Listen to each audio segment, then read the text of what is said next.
আচ্ছা তুই ভিতরে আয়, সময় নষ্ট করা যাবে না, তাড়াতাড়ি যাই যাই শুনি বক্কারের থেকে কি দিকে অবস্থা। হ্যাঁ ওঠ, ওইখানে ওঠ। হ্যাঁ সিট বেল্টটা বাঁধে নে, ডাইরেক্ট তোদের বাড়ি যাবো আগে, চল। জানেন ভাইয়া, মামারা মার ভাগে জমি জোরপূর্বক লিখে নেছে, জমির বদলে অল্প কিছু টাকা দেবে বলেছে। মানে কি বলতেছিস?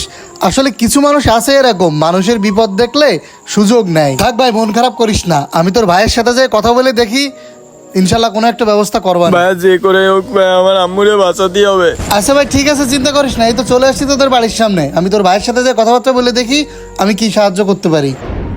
মা অসুস্থ, অনেক টাকা পয়সা লাগবে। এত টাকা পয়সা আমি কনে পাবো চিকিৎসা করার জন্য? কিরে বক্কার, তোর মন মেজাজ এরকম খারাপ কেন রে?